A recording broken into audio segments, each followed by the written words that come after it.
Sala mga mi, ito nga pala yung araw na dinala ko yung aking baby sa Biraca Hospital dahil nga nagkaroon nga ito siya ng sakit. So bali ngayong araw nga pala mga mi, isip papacheck up ko nga siya para malaman ko nga kung ano nga talaga ang kanyang sakit. So, dito nga mga mima is bumili pa ako ng face mask dahil wala nga kaming dala at ayan nagbayad na rin nga ako mga mima para makapasok na rin nga ako. So bali dalawa nga pala yung binili ko mga mima ko dahil yung isa para nga sa tita niya si Nay at yung isa para nga rin sa akin. So pagkapasok nga namin mga mima is marami na ngang pasyente. So bali natanghalian nga kami dito mga mima, gawa nga ng malayo rin nga ito sa amin yung hospital.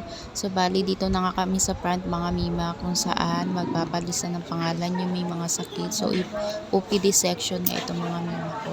At ayan mga mima ko, ang kagandahan na nga pagka private is first come first serve ka talaga. Pera na lang nga pag naka public ka is mag-aantay ka pa ng matagal. So talagang pasalamat din nga dahil nga kung mayroon ka naman pera, di ba, why not naman, as long as you can provide naman yung mababayaran mo, di ba, sa private mga mima ko. Basta nga para nga sa anak mo mga mima ko, di ba, sabi nga walang nanay na kayang tiisin yung anak, di ba mga mima ko. Kaya hanggat kaya pang agapan yung mga sakit ng baby natin, so dalhin natin sila kaagad sa malapit na ospital o kayang pagalingin yung ating baby mga mima ko.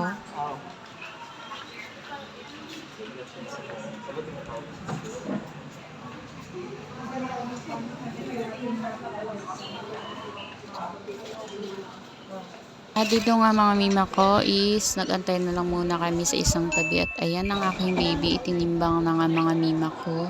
So ayan ang kanyang tita Sinay. Thank you tita Sinay sa pagsama. And fast forward nga tayo mga mima ko. So dito nga is bali magbabayad na nga ako ng bills, which is yung result na nga nabibilihin na gamot nga para sa baby ko. So ayan mga mima ko. At sa ayan, doon nga pala tayo magbabayad nga mga mima ko sa cashier. At ayan mga mima ko is nalagasan naman nga ang mima ay sa inyo. So wala pa ang first birthday niyo mga mima ko is kumastos na naman kami.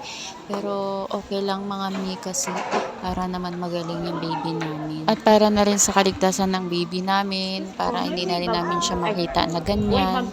Wala namang ina na kayang tiisin yung baby, di ba, kapag may sakit, di ba mga mima ko.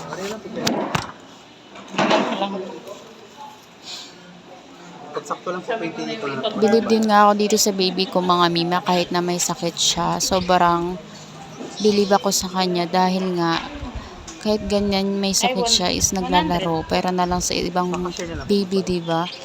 Hindi mo makitang maglaro. Ayan sa kanya talagang believe ako sa kanya kahit na may sakit siya. Hindi siya yung talagang lanta, talagang ganun mga mima ko. Kaya ayan, kung kayang agapan ka agad mga mima ko is dinala ko talaga siya dito sa hospital at kinausap ko ang kanyang tatay. At ayun, sabi ng tatay niya naman is dali na nga din namin kaagad para nga malaman din namin kung anong sakit niya. Yun lang mga mima ko for today's mini vlog. Thank you for watching.